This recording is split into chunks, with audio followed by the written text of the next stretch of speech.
Good afternoon, everyone. Thanks for coming out today ahead of our big announcement. Although tickets went on sale today, this is the first press conference for our big March 23rd show at the Copper Box Arena, live and exclusive on Sky Sports in the UK and The Zone in the USA.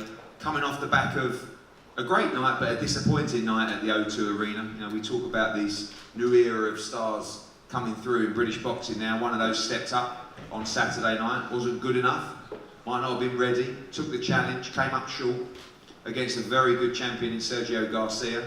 And I'm delighted to welcome Maravilla Box, who of course represent Sergio Garcia, back to London. Hopefully this time, not with the victory, but with Angel Moreno challenging Charlie Edwards for his WBC Flyweight title. It's a packed card of obviously a World Championship title defence, 3 British title fights as well, professional debuts, young prospects as well. And before I talk about the fights on the card and hear from all the fighters up here, I'm going to pass over to our exclusive UK TV partner, Adam Smith, head of boxing for Sky Sports. Thanks very much, Eddie. I agree, the night at the O2 wasn't quite what we wanted, but listen, how brave was Ted Cheeseman, and what a find in Sergio Garcia. Terrific performance. Great bill as well, with the likes of Lawrence Okolie coming back to action. It was great to see, and all those head-to-heads. What a fantastic card this is on March the 23rd, the Copper Box. It really is a stellar night. You know, we've got the one in Liverpool the week after, which is fantastic up on Merseyside, but I think this has got something for absolutely everybody. Terrific to see Charlie Edwards defending his world title for the first time against Angel Moreno. Charlie, what a brilliant story. Showed that if you fail once, you can come back, you can rebuild, you can believe. The passion he's shown, the emotional scenes afterwards in the ring were incredible. And then he joined us on our telecast on Saturday night, and he did very, very well. It was a refreshing change to have someone alongside us, a new young fighter. It was great, and I thought you did brilliantly, Charlie. Well done with that. Now back to the gym and get on with what you do better than we all do. Fantastic. Great to see you there. So he defends the world title. Terrific British titles, as Eddie's saying. You know, we'll step up for Joshua Buatsi against Liam Conroy. Very excited to see how JB gets on there. Lawrence Okolie back again. Great to see him back so quickly against Wadi Camacho. It's going to be a really good fun build up there, and hopefully a great night. Lewis Ritson, who's not with us today, I think he's sparring out in the States, but Lewis, I mean, terrific value for money every single time. He's got to prove himself again after not quite making it at European level, but he's got a very exciting fight against Andy Town, and that should be all action. So yeah, Eddie, I think it is honestly a really, really good show. Well done for putting it together. Thanks, Adam. A late addition to the show, if you like, although we're still some weeks out. The professional debut of Shannon Courtenay. Shannon, your first professional press conference. We know obviously you've linked up with Adam Booth. You've had a fantastic amateur career, and ready now for your debut on March 23rd. Yeah, I'm all ready. I think there's been a lot of people asking when my debut's going to be, and I'm just ready to run a good show, really. Obviously, women's boxing right now, I remember following you on social media for a long time. You've been a big campaigner of women's boxing, but during that period, over the last couple of years, the game has changed completely. Completely changed. It's getting bigger and bigger. That's why I've turned professional now, because it's only right that I strike whilst the iron's hot, and I'm ready to put my own name out there, not just in women's professional boxing, but in professional boxing in general. I want to make a big name of myself.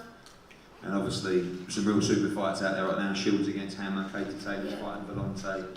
Really big fights all across the divisions now available to women's fighters. And hopefully that'll be me soon as well.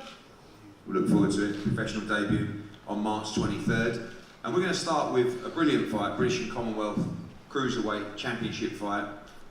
Wadi Camacho, he just won't go away. I mean, we've done so many fights with him over the years. He's always been brilliant to work with. We've seen him in prize fights. We saw him in that epic fight with Isaac Chamberlain as well. He just continuously improves, continuously keeps carving out opportunities for himself, and now sits with an opportunity to not just win the British title, but to beat a top 10 ranked fighter in the world in Lawrence Okolie. Wadi, you have truly grafted yourself to this position, and now March 23rd, you go and try and do it again against Lawrence Okolie. Good afternoon, everyone. Yeah, most definitely. Like I said, the mind is very powerful. And the main thing as well, you know, I used to do things a lot all by myself, but now I've got a great team around me that push me, and I truly believe in myself. I was talking to Ricky Burns yesterday, and I put John Ryder in the same position. That at times it looked like their careers was over. Are you a believer in just hanging in there, keep grafting away, and the opportunities will come? Because you see a lot of fighters almost have that rebirth, that second wind in a career, and I think that's happening to you as well. Yeah, probably most definitely. But at the same time, you know, for me doing everything myself and me now having a team around me, that I just feel like I've been reborn since my last 2 fights. And whoever was there watching it, all you see is just a little glimpse, but I'm just improving. And you know, on this next fight, March the 23rd, everyone probably gets to see another win. Been a lot of talk on social media and stuff like that. How do you assess your opponent, Lawrence Okolie? Obviously, he's had some devastating performances. He's had some, I guess, what the fans would describe as some below par performances as well. But you know, 11 fights in, obviously achieved a lot in a short space of time. Oh yeah, 100%. You know, you have to give him props. You know? Like I said, he's come from GB, and obviously he's had 10 fights or 11, and he's picked up all his belts. Some fights hasn't been good. But you know, I'm not there to pay attention to what he does. It's all about me, and like I said, everyone knows I'm an awkward fighter, but it's most special as well. Everyone knows that I'm an entertaining fighter. I've never been in a dull fight, and I'll give it all. And finally, what's the difference in this fight? You know, he has a good amateur pedigree, he has great power as well. Is it your doggedness? Is it your experience that will be the difference in this fight? Your heart? How do you beat Lawrence Okolie on March 23rd?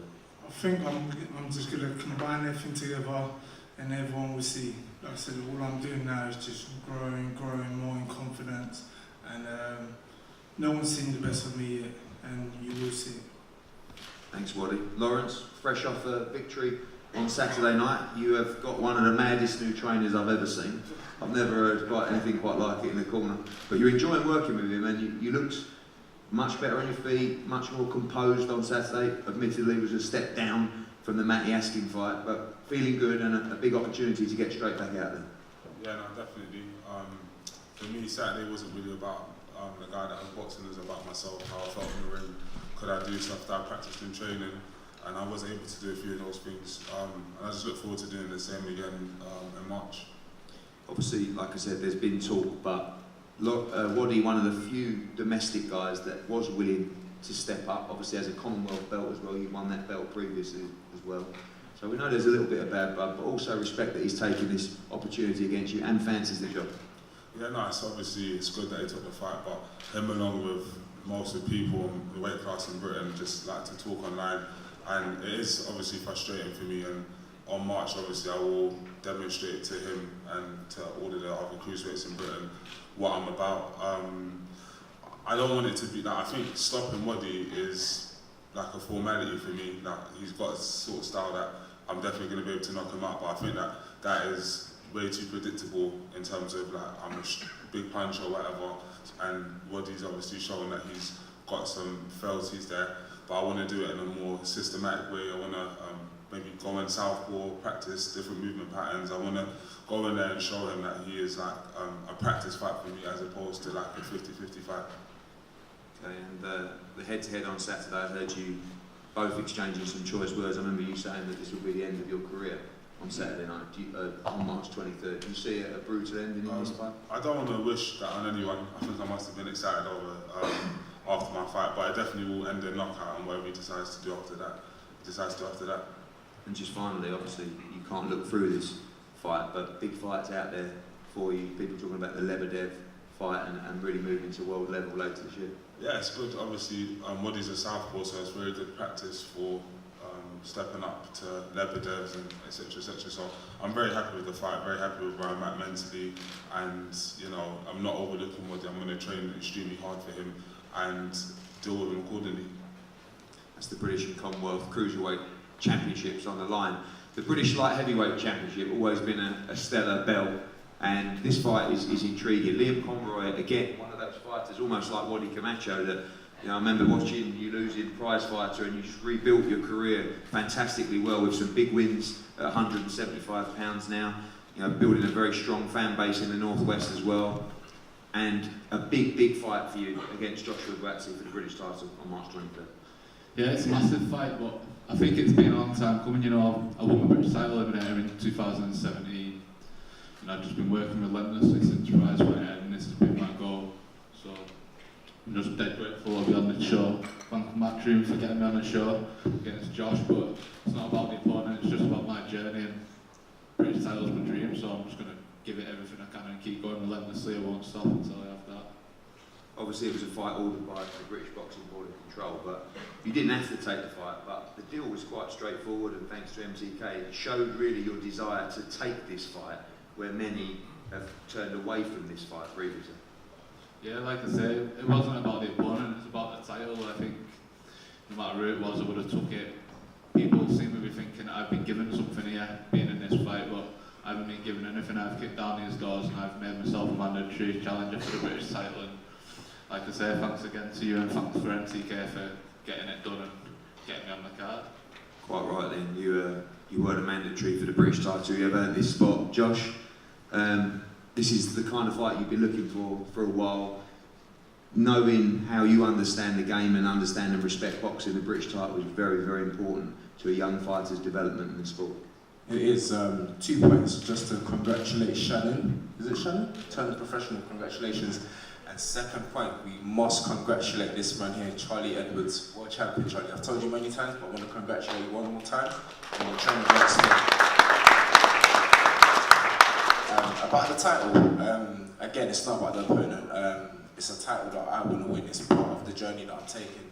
So Conrad is the man that's been put forward, and March 23rd it's going to happen.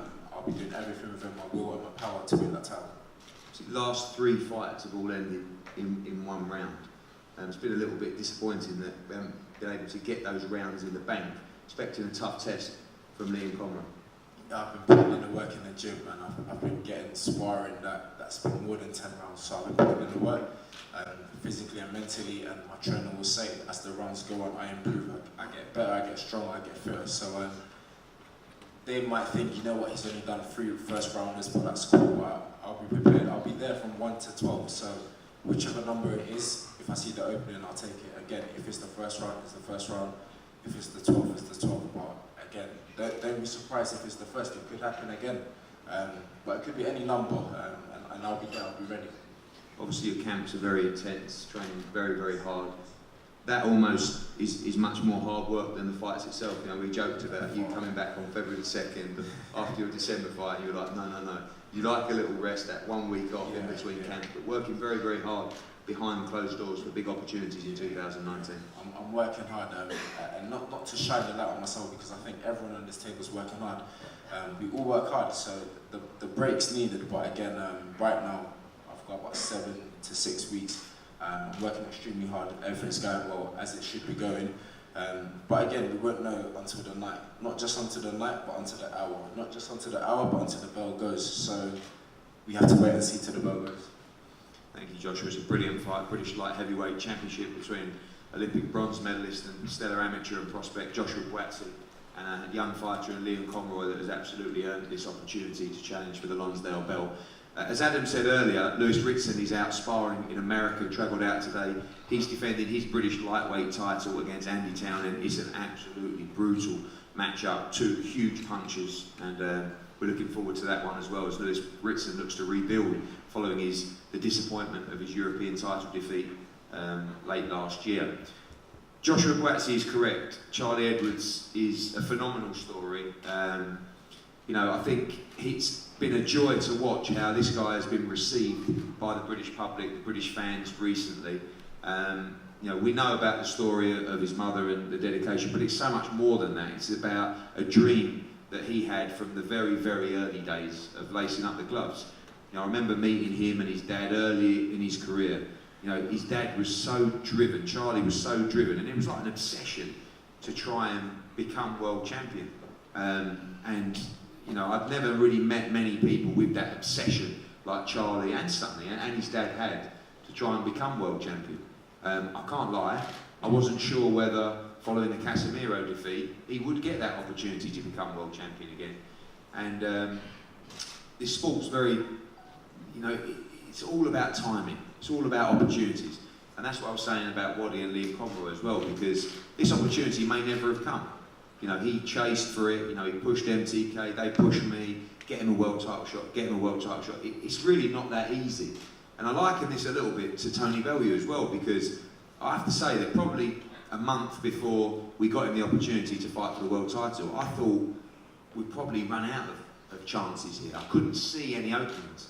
And then it was very similar to Tony Bellew, who also won the WBC belt. I couldn't find one opening for him to challenge for the world title, and just out of nowhere, that phone call came, that opportunity came for Tony to fight Makabu for the WBC, and it was very similar to Charlie Edwards. You know, that opponent, he didn't want to fight Charlie Edwards, and out of the blue, you know, we went back, the timing of the phone call was right, and it was on at the O2 Arena. But the way he performed, the way he conducted himself was just magnificent to watch. And, you know, he now owns the green and gold belt, which for many fighters, they will tell you that that's right up there as the creme de la creme. You know, you've got the Ring Magazine belt as well, to fighters is an incredible honour. But this belt is one that's worn very rarely by British fighters. The only WBC belt holder right now, and obviously Tony Bellew was the one before that. So, you know, I'm very, very proud of Charlie Edwards and everything that he's achieved, but you can't just stop there. It's not just about, I've done it, because you haven't done it. Whatever happens, no one will take that opportunity away from him, or that memory away from him. But now it's about the legacy. Now it's about banking a defence, then going on and unifying the division in 2019. And when you look on Box Rec and you see #1, that means he's the #1 flyweight in the world. And I think the confidence that he will get from that will take him to another level in terms of his performances. And Grant Smith and those guys, you know, I also believe that you can't achieve anything in this sport without the right team of people behind you. It's impossible. It's a lonely sport. You've got to be guided right from the gym, you know, in terms of your career, to the TV companies, everything.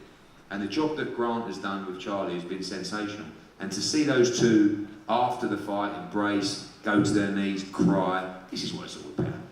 You know, because I know everybody talks about TV deals and money, but you can't take those moments away forever. You know, and to see him achieve that was very, very, very. I mean, he's now my old man's favourite new fighter. Sam Eggington's been given the boot unless he beats Liam Smith, and Charlie's right up there because we love the underdog story. And you know, you go from 4 months ago, really can't find an opportunity, to sitting here now as the #1 in his division. So now we've got to make the most of that. And first up is Angel Moreno. As I said, his stablemate, Sergio Garcia, upset the odds, I guess, a little bit on Saturday night, defending his belt so well. Actually, this fight was made about an hour before doors opened on Saturday night, and I made it with Sergio Martinez. They fancied this fight as well. They fancied the Sergio Garcia fight. Angel Moreno has 2 defeats on his record. One is a disputed loss, defending his European title, and the other one is on points to the current WBA champion of the world at flyweight as well. This is a very, very tough fight. These two have shared the ring before in sparring. Firstly, Angel, welcome. A big opportunity for you to fight for the world title in March.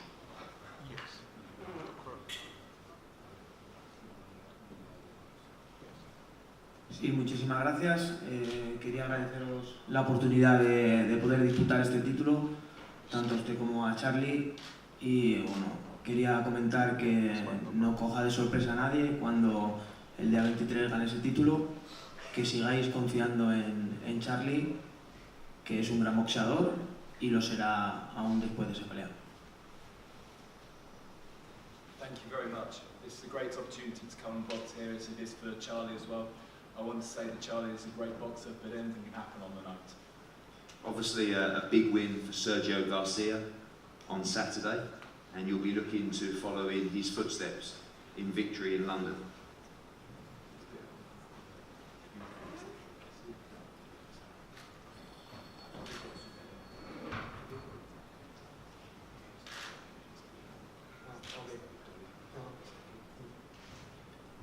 Bueno, la victoria de Sergio no es ninguna sorpresa, es algo que tenía que pasar. Creo que Sergio es bastante mejor boxeador y su victoria ha sido muy merecida. O sea, yo tenía total confianza a que que terminara el combate ganando. Yes, I don't think that Sergio's win was any surprise. He's a great boxer and he deserved the victory, and I will certainly look to take inspiration from that. Well, it was a surprise to us. And also I want to say, these two, I know you've got a younger brother. His son is younger than you. He's not your older brother, is he? Like brothers. I'm going to start with Grant. Grant, it was an amazing night, December 22nd. And not just one that will live with Charlie forever, but one that will live with you as well. Training your first world champion. Oh, it was a brilliant night. Well, first world champion on a big scene like that, absolutely brilliant. I knew how much that meant to Charlie and his whole team. It was so emotional for us all, and we still speak about it now. We're still speaking about it.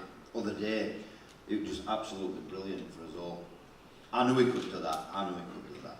A real pro. I mean, I saw him yesterday. You know, he's not shy in taking his shirt off. And in incredible condition already. I mean, someone who really, really lives the life in the programme. Yeah, obviously straight after the fight we got back 23rd, so obviously it was Christmas. So he had his Christmas back down with his mum and some family. Then straight back up, so week and a half off, straight back in. Grant, when's gym back open? Bearing in mind I was working Christmas Day in gym. So I ain't had no break, so he's like, oh, can I come straight back? So he bumped straight back in gym, training. First day, straight after Christmas, and straight back in gym and back on it. Oh, I'm running, I'm doing this, so you just can't keep him out of the gym. Obviously, with fighters, once they achieve their dream, sometimes they give so much soul to that moment that they can let it fall away or they can let it fall off the gas. Darren Barker is a great example. I remember when he beat Daniel Gill, it was everything. And after that, I always say he lost a little bit of his soul on that night to Daniel Gill because he wasn't really the same fighter after that, didn't really have the same desire. How important is it to make sure you're just confident in Charlie Edwards that he has that desire to go on, not to dine out on December 22nd, but to push on and really solidify his legacy in the sport? Charlie's got a lot of desire already, but like, to keep the fire burning, what do you do? Add fuel. And I can just put little bits into him, I can just set certain little things and then poof, back up. But you don't need to do that. Charlie's got that. But I know what I could have to do if I had to do that, but there's none of that anyway, he's got that desire anyway. Charlie, your first official press conference as WBC World Champion. You're looking $1 million these days. On TV on Saturday, you spoke so well, you're looking like a real star. What's changed in your life since December 22nd? Obviously you're a lot happier, but how do you feel right now as compared to obviously August, September of last year? Well, first and foremost, I want to say a big thank you to you, Eddie, for believing in me. A big thank you to Adam Smith for, first of all, letting me headline my own show. This is a dream come true in itself. And not only that, I'm headlining my own show, but I've got some great fighters and great former teammates on the GB team who's on the card as well. So I feel really lucky and I feel blessed. It's been a lot of hard work to get here, but it's a dream come true. And you said about if the fight dies down a little bit, I want to be a British great, and to be a British great, I want to be a multi-weight world champion. And this new book, it starts now. The hard work really starts now, and it's about dedicating myself. I'm obsessed with the game, obsessed with getting better, day in, day out. I want to go down as a great, and this first defence is going to be a really good one. I'm really looking forward and excited about this fight. Angel Moreno is a very good fighter. We've shared, I think, 24 rounds together, so it's going to heat up really nicely on the night. But I'm just so grateful as well that the British public has taken a liking to me. It's been a long, hard road to get here, and I ain't leaving anytime soon. You had that incredible belief going into that fight. I remember walking into your changing room on the night of the 22nd with flags up and signs up saying new world champion. I was a bit worried, to be honest with you. But because you'd convinced yourself that moment was coming. You know, and all throughout that build-up, earlier on in that year, those opportunities really didn't look like they would be there. Where did that belief come from? And is that just about visualising success that you almost became so obsessed and crowned yourself a world champion even before that fight? Yeah, I think this is my purpose of life. This is my destiny. and I've got a big self-belief pattern behind it, and I've programmed my subconscious mind. When the going was getting tough and it didn't look like it was coming off, I had to believe and had to keep pushing. And at the moment where maybe I come into the gym with Grant and I was in tears because nothing weren't coming off, and I hold my hand up, I cried about it saying, this ain't working for me, but Grant was like, just carry on believing it's going to fall. Then a week later, the shot fell. And it was all about just having that faith and that belief that what I've worked so hard for from the age of 11, giving up so much growing up as a kid, it was going to be worth it. And yeah, it is worth it now, but now it's time to make a legacy, and that's what I'm in this game to do. It was really the boy and the man, you know, looking at the Casemiro performance and December 22nd. You know, you weren't ready for that physically, mentally, you weren't ready for that opportunity. Sometimes, obviously with us and Sky, there's that hype and you can think you're ready, but once you got in there, it was clear you weren't ready. Completely contrasting performances between that one and December 22nd. Yeah, 100%. I'm a big believer in the journey, and that was, I had to take them steps on the journey to make me realise what I was in this sport for. Back then, maybe I was in it for the wrong reasons. I was living out in Marbella. I wanted to be known for the wrong reasons. Probably I wanted this Instagram famous, all this kind of stuff. Where reality is, I come away from that, I brushed myself down, and I really got back on track to why I'm actually in this sport of boxing. I'm in here to be a humble guy, to give inspiration to a younger generation coming through and show that these lighter weights, you can go on and achieve things and you can make a living from it. So yeah, I was doing it for the wrong reasons back then, but when I brushed myself down and really structured the game plan to get in the position, and losing against Casemiro was the best thing that ever happened to me, because it showed me what I had to do and what work I had to put in to become the fighter I am today. And I'm here, I'm doing it now, and like I said, I'm obsessed and I ain't taking no step down. I know what it's like to feel on the bottom. I know what it's like to feel unloved. I've got the best team around me that I have ever had, and this is the start of something very beautiful. You talk about those smaller weights, obviously even the super flyweight in the last 2 years has been, you know, a real star division. Even the flyweights now, you look at Muthalain, you look at also Dakalem, who the WBA champion, who Moreno lost the tight decision to. Some big unification fights out there as well, but also up at super flyweight, where you were at recently. Obviously Kaliafai, a big domestic fight. Our recent signing of Rungsabai as well, who'll be fighting Estrada. It's a great time either at flyweight or super flyweight. Yes, 100%. First and foremost, I've got to focus 100% on Angel Moreno. He's a top class operator and a hard fight. But I believe, and I'll put it out there, this is my time. Timing is everything, and it's all come right. And all the other fights, they'll unfold in the future. I'm ready now to fight anyone and everyone. And I'm in this sport not to pick and choose my opponents. I just want to build a legacy, and I want to be known as an all-time great in British boxing. Well done, Charlie. You're certainly off to the right start. Brilliant performance on December 22nd. March 23rd will be your first defence of your WBC title, and it starts for us what really is March Madness. March the 2nd, JD Next Gen, Jordan Gill headlining that card of Anthony Sims Jr., Richard Riakporhe fighting Tommy McCarthy in a brilliant cruiserweight matchup. Lee Wood challenging for the Commonwealth title. March 9, the following Saturday, we're in Turning Stone in New York for Joe Smith Jr. challenging Dimitri Bivol for the WBA Light Heavyweight Championship of the World. Maurice Hooker defending his WBO World title. Callum Johnson fighting Shawnee Monahan. Sergio Kuzman on that card as well. And also the professional debut of Otha Jones 3, the US amateur starlet. The Friday after that, we're in Philadelphia for a massive St Patrick's Day weekend card. John O'Carroll challenging Tevin Farmer for the IBF Super Featherweight World Championship, and Katie Taylor attempting to unify again against Rosie Vellante in a brilliant matchup there, and a great middleweight fight as well between Rosado and Selecki. The 23rd of March, we're here. I actually missed out March the 8th. We're in Milan for our Italian show, our second Matchroom Boxing Italy show. March 23rd, we're here, WBC World title, 3 brilliant domestic Lonsdale belt matchups. March the 30th in Liverpool for another great card. Liam Smith against Sam Eggington, Robbie Davis against Joe Hughes for the British and European Super Lightweight Championship.